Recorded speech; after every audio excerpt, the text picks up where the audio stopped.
ఇప్పుడు కాంపిటేటివ్ ఫీల్డ్కి వచ్చారు మీరు అందరూ.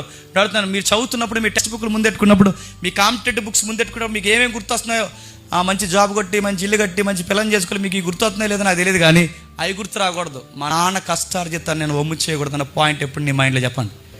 తిరగాలి. మనం కష్టపడినని చదివించాడు, రూపాయి దాచాడు. ఈరోజు ఆయన కష్టపడి చదివించే వాళ్ళు ఈరోజు ఎంత ఎత్తుకొచ్చాను. ఆయన కొరకు ఎలాగైనా సరే నేను ఉద్యోగం కొట్టాలని నీకు ఎప్పుడైనా అనిపిస్తుందా? నీకు ఫాదరే గుర్తురాడు. నీ ఫాదర్ వచ్చిన వెంటనే ఎలా ఉంటుంది చెప్పినా, వచ్చాడు రా బాబు అనుకుంటే ఇంట్లోకి. ఎందుకైనా వస్తే ఆయన వచ్చిన వెంటనే వైఫై ఆపేయాలి, ఆయన వచ్చిన వెంటనే ల్యాప్టాప్ ఆపేయాలి, ఆయన వచ్చిన వెంటనే ఫోన్ ఆపేయాలి, టైం నిద్రపోవాలి. ఇదంతా నీకు ఎలా ఉంటుంది చెప్పండి?